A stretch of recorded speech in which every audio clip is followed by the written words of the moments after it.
Prey combines a lot of the things that I really enjoy in films and video games into an interesting sort of mix.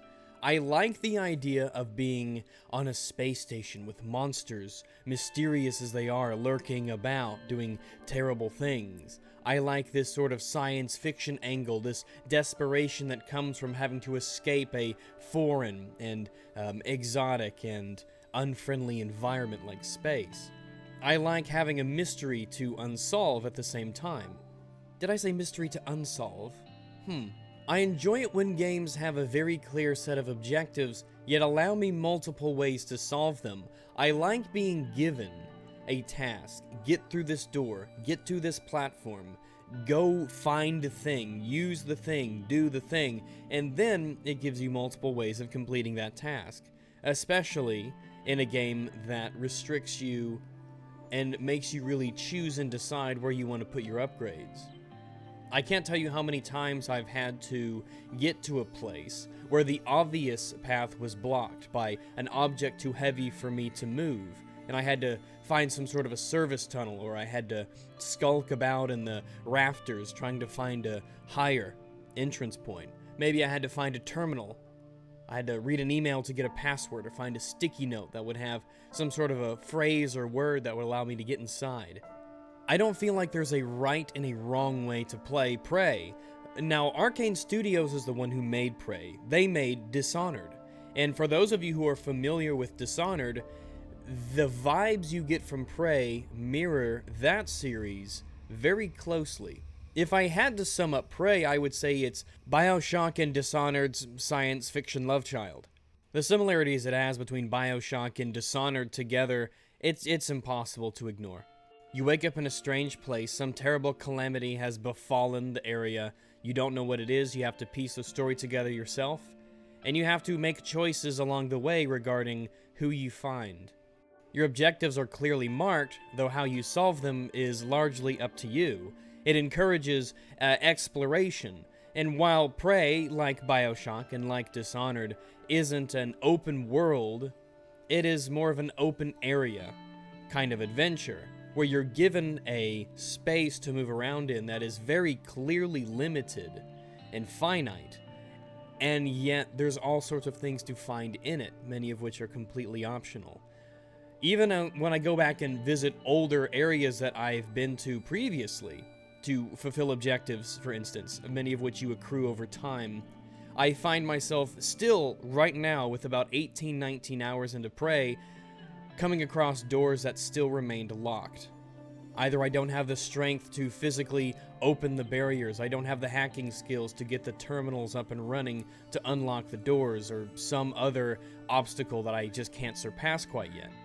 Regardless though, almost all of the objectives can be completed with a little bit of ingenuity and familiarity with the mechanics of the items and equipment that you have at your disposal, which is pretty diverse. Maybe I can use a smaller object and throw it at bigger objects that I couldn't otherwise lift. Maybe I could put a fire extinguisher or an explosive container next to one of those larger objects and blow that up so that the blast propels it away. Maybe I could use a psychic skill in order to get these obstacles out of the way as well. Maybe it's a matter of me stacking things up so I can jump over them and access areas I couldn't normally.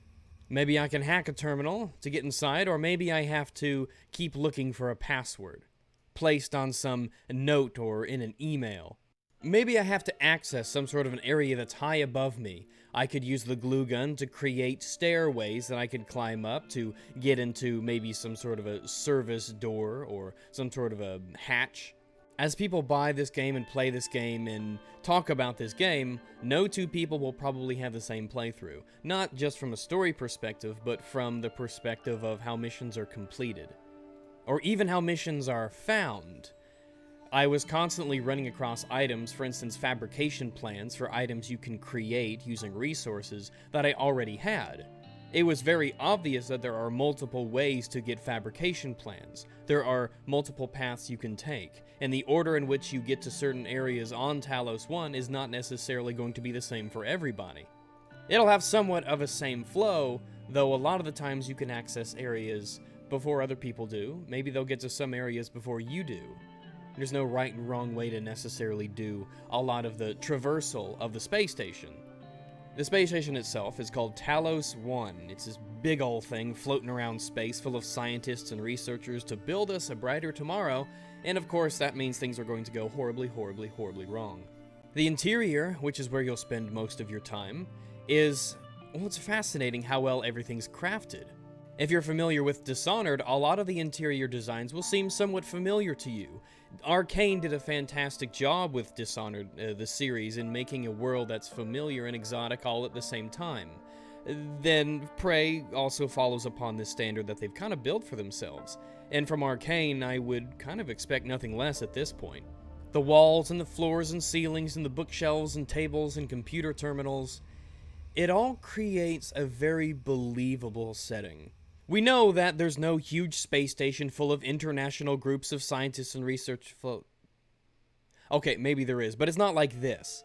The scale and the scope of Talos 1 and its interiors make you feel like it's almost a building, one massive complex, and you have to constantly remind yourself, oh, I'm in space. Oh, but you'll be reminded of that when you have to go outside of the space station in excellent zero-gravity segments, like the one that started off this video, where there is no self-righting mechanism, and you can get easily disoriented.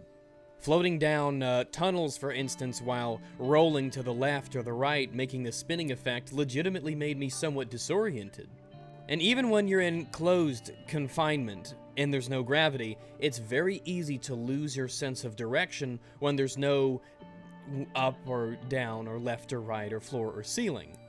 I know it's a little bit of a diversion from what I was talking about in terms of Talos 1, but I feel that zero gravity is something that I've enjoyed in video games for the most part, like in the Dead Space series, like here in Prey. If a game can give me a sense of pseudo-vertigo, if it can disorient me as to which direction is which, I feel like it's done something really interesting, and it's a feeling I'm not particularly familiar with all that much, which makes it all the more meaningful when it happens. I like getting lost in zero gravity. I like floating around and spinning and looking about. It's just strange, and we don't get a lot of video games that really give you that kind of control or that kind of movement in an environment. I think science fiction lovers will really appreciate a lot that's in Prey, because this is after all a research station. You'll find all sorts of bits of interesting technology, some of which are useful to you, others just take place in the narrative of their importance, some are just kind of nifty. You have recycler charges that will explode and suck things into them and turn those into resources. And then you have all of the Typhon-related technology pieces, like the neuromods, which you'll use to give yourself an impressively extensive range of different powers and abilities for your suit and for your weapons. And neuromods are very valuable. Not only are they core to the story, they are what you use to give yourself all these upgrades, which can range from anything as uninteresting, albeit helpful, like increased gun damage or increased movement speed while crouched, to very well balanced, very interesting, and unusual kinds of abilities you might not see in other games. Have you ever wanted to turn into a coffee cup? Well, Prey lets you live out that fantasy. Powers allow you to access the environment in different ways, or at least abilities do. Powers to a degree, I suppose. Hacking is an ability you have to upgrade with neuromods. The ability to lift objects of a certain weight is an ability you have to spend neuromods on. And there are many, many obstacles in your way. As I've said before, you just can't lift, and you have to either find a way to move that object without just brute force and strength, or take advantage of your abilities that you've pumped neuromod points into. But the abilities in Prey, they aren't just restricted to either passive things or less interesting, oh, I can hack this terminal or I can move this box a little bit. They also are very, very applicable in combat. For instance, you can increase the damage you do in Sneak, which can be very, very useful.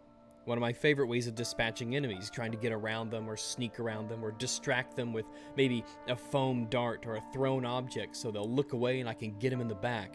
Or more exciting and less subtle powers that you can unlock with neuromods, like making kinetic energy blasts, psychic explosions, fiery balls, things of that nature.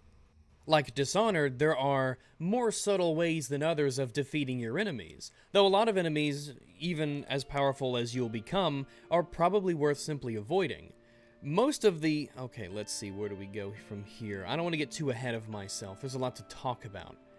The enemies themselves are the Typhon, normally, and the Typhon are the aliens. They're the aliens of prey, they're called the Typhon. Most of the Typhon that you'll fight come in the form of mimics, which, as their namesake would suggest, turn into random objects in the environment and then pounce and scare the shit out of you. It's very interesting, though, how mimics, while in and of themselves are not very dangerous normally, they still kind of make you jump when all of a sudden an object that you're about to pick up jumps at you. Oh, and by the way, if you do intend on buying Prey, which I think many of you should, it's a fantastic game, if you get the upgrade for your Psychoscope that allows you to see mimics while they're taking the form of an object, don't equip it. Having them jump out at you is half the fun, after all. In addition to mimics of varying sizes and strengths, you will have the Phantoms, which is what happens when a Typhon melds with a human corpse. Here I am bashing chairs because I don't know if one of them is a mimic or not. Phantoms are humanoid in appearance, as you saw earlier. They can have a variety of different powers. They could have fire-related powers, they can shock you if you get too close, they can use strange psychic abilities on you. So there's a little variety there as well. Either way, I was impressed with how well, even on the normal difficulty, the default that I started out with, how the game... Well, it really encourages you to not take damage, alright? A lot of games, you could just sit around and wait and your health will recharge, but just like Bioshock and Dishonored, you don't just regenerate health magically, you don't just regenerate armor magically. You have to expend resources at your disposal in order to heal yourself of health, or to repair damage done to your suit. The suit protects your health from damage. If the suit becomes too damaged, you'll take even more health, and when your health's gone, you obviously die. Also, what I've noticed about mimics is that they tend to be ambush kinds of predators. I've noticed they have a tendency to try and get away from you and turn into an object and lie in wait instead of directly attacking you half the time. It's almost like this game's called what it is for a reason. There are more interesting enemies that are mostly varied, but a lot of your time will be spent fighting mimics and phantoms, many of which, especially at earlier difficulties, are maybe best simply avoided. The sneaking system, because it's an arcade game, it has to have a sneaking system, works fairly well, and it is not something that'll make you frustrated. Sneak attacks will do extra damage, sometimes a lot of extra damage against enemies, and you can use this to take advantage of the limited ammunition you might have. In earlier stages of the game, I focused on making my character more agile, more sneaky, and increasing the damage I do from sneak attacks and just the general damage from weaponry, period. Even now, as I'm around 18 or so hours into Prey and my character is really strong because I like to try to find everything. I'm that kind of character, I like to just explore, pick up all the things I can. Even as strong as my character is, I find myself, as a default strategy, running away from phantoms if they spot me or if they get too close. My first instinct is not to fight them directly. Though with some enemies, you don't have that luxury. Now, since you don't magically regenerate your abilities and your side points or your health or your armor, it encourages you to check every nook and cranny and do all the side quests and look around for all the goodies you could possibly get so that they're at your disposal if you really need them. Even on the normal difficulty, and I probably will go back and try this game on hard, but even on the normal difficulties, I find myself coming to points in the game where I'm not going to say I was desperate, but where I knew that I was really in danger of losing precious supplies. Now, you can fabricate things as well by collecting either Typhon bits with the right Neuromod upgrades, by collecting really all sorts of pieces of junk, scrap, extra weapons, extra food. You can scrap them, turn them into resources. You can put the resources into fabricators, and you can make goodies. You can make ammo, you can make grenades, you can make extra weapons if you ever need to drop some. It's very clear that they wanted to reward the explorers. They wanted to reward people who took the time to explore as much of Talos 1 as they could. People who blow through the game as quick as they can, if they want to, will not be nearly as well equipped as people who, well, are kind of anal about finding all the goodies. And I like to think I put the anal in analysis. The Typhon, however, are not your only threat. You're on a space station after all, and there's science happening, and science is dangerous, and you should be afraid of science. Busted electrical circuits will cook you in your suit if you get too close. There will be fires springing out of pipes. Even when you're in zero gravity, smashing into objects at too high of a velocity will make you lose a pretty seriously large chunk of health. I found that navigating zero gravity environments took a level of skill, and it gave me a lot of satisfaction to get to the point where I am now, where I can be pretty good when there's no gravity. I'm just saying, it's one of my many useless skills and talents that I have, my ability to navigate zero-degree environments in space, in video games. As you can see here, to defeat these phantoms, I've used a variety of different weapons and abilities at my disposal. Now, this is from around the 14-ish hour mark, and in the last 5 or so hours of this game, I've started to put a lot more focus on the Typhon abilities. Now, what's interesting is that the Typhon are an extraterrestrial threat to humankind.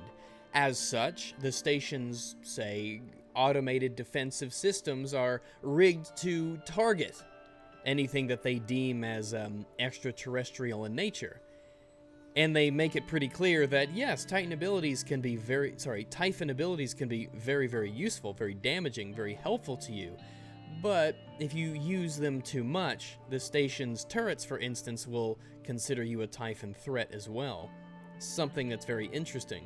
And I don't want to give it away quite yet, but it's very possible that there are other consequences to making yourself more alien than human. Yeah, but I can turn into a fucking paperclip, who cares? Who's the Prey now? Prey, though, is a very, very pretty game. I mean, it's gorgeous. It runs okay. I couldn't tell you how well it'll run for you. I have a ludicrous PC, but it looked fantastic. And I'm not just talking about the brilliant aesthetic that Arcane games tend to have.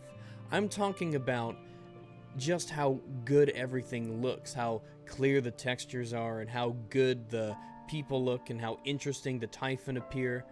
Although, again, the aesthetic of the game really should be appreciated. But something that goes really well with the aesthetic is the fantastic music. I highly recommend you go to the OSTs on YouTube and take a listen. There are some very, very haunting and exciting melodies that can play in the background as you're fighting Typhon or simply floating about on the outside of the station itself. In a lot of games, like Fallout 4 for instance, I turn off the music in the background. I just want to hear the sound effects of the guns and the footsteps and objects moving about. I like the ambient noises that come from the environment itself, not a soundtrack that's playing in the back. Although I found it really, really helped the atmosphere of Prey to hear the music in the background. By the way, the guy who does the music for Prey, Mick Gordon, he also did the music for Routine and Wolfenstein, Killer Instinct. He did the music for Dead Space 3, Soma, let me see. Oh, of course, how could I forget? He did the music for M. Night Shyamalan's The Last Airbender on the Wii. In all seriousness, though, music is fantastic. It goes really well with the environment that they have here. Mysterious and haunting, very ambient. I won't give too much about the story of Prey away, other than it does a very, very good job at making you wonder who you need to be trusting. Whether it's people you know, people you meet, yourself, complete strangers. Who do you trust moving forward? Who do you let have advantage over you? Who do you help? Who do you kill? What will your decisions be come the end game when you have to make some really important decisions? Prey did something that a lot of games don't do very well, which is make me care about NPCs. When you come to on Talos 1, you as the player know basically nothing about either Talos 1 itself or the people who are stationed aboard it. But as you sift through notes and read stickies and go through files and look at emails and the messages that the crew members send to one another, you become... it's like you become a part of the crew. It's all done very well and very organically and believably, you feel like these are real people who could actually be living together in this closed-off environment so far away from home. You feel sad when they experience tragedies, and you feel good when you help out people that you think are worth it. The drama that occurs around hundreds of people being stuck on a space station together doing science things, well, sometimes it's legitimately interesting, and you kind of want to know what happens next.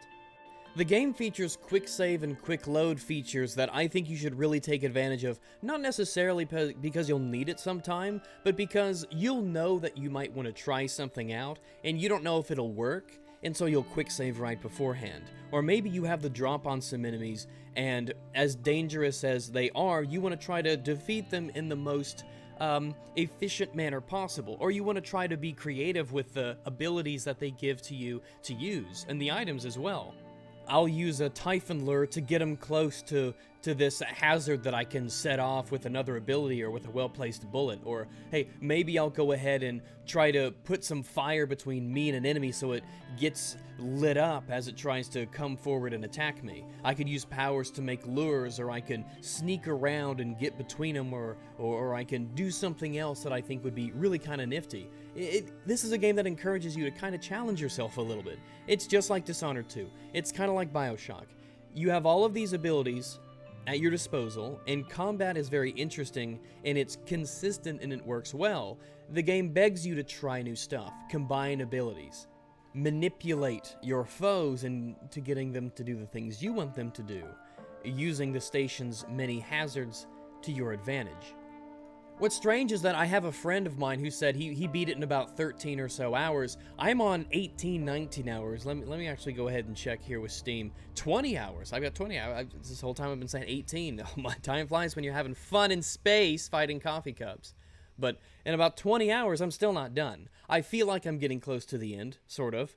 But I'm 20 hours in and I'm not done. It all depends on what you want to do, how much you want to look for, what your experience is. It's one of the reasons I don't stream a lot of these kinds of games, because a lot of the time it would be just boring to watch me. Because I like to look for things, I like to explore, I like to look, I like to discover. And Prey is a game that takes place in a setting that really begs you to explore it and find things and look at stuff. The environment is really well crafted with an interesting aesthetic, and compare that with Arcane's ability to make interesting looking pieces of equipment and spacey science bits, it mixes well with the research nature of Talos 1. It's a game that does being trapped in space really well. But who is Prey for? What kind of people would enjoy Prey? Well, as you've probably guessed, if you liked Bioshock, you'll probably like Prey. If you like Dishonored, you'll probably really like Prey. If you like stealth combat games, you'll probably really like Prey. If you liked games such as Soma, you'll like Prey. It is exciting because the fights that you get into can be fairly high stakes. It encourages you to expend as few resources as possible in order to defeat your enemies. It's a great game for people who like to set up challenges for themselves, like I want to clear this room as efficiently as possible. I want to kill this enemy without using any of my firearm ammunition. And it's a great game for people who really are looking for environments and worlds that they can see themselves in and be immersed in and lose themselves in.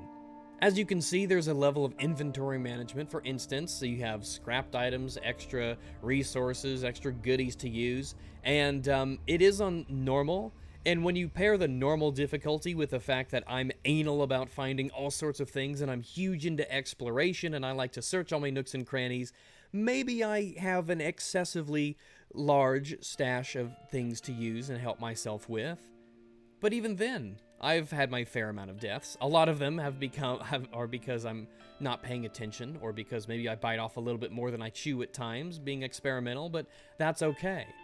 Quick saves are easy, auto saves are often. Prey is a game that is challenging, yet at the same time forgiving if you make mistakes. It's easy to have fun with Prey. It's a great game to play, to listen to podcasts and stuff in the back, because audio cues, while very helpful, are not so important you can't do without them. I'd like to thank Mr. LMG for gifting me with this game. I really appreciate it, and it has been one of the best games I've played this year, one of the best games I've played in recent memory, and one that I cannot wait to spend more time with. As it stands, I highly recommend Prey, and I'm interested to see what kind of things they can do with it going forward. I haven't beaten it yet, though I think I'm almost at the cusp of completing the game.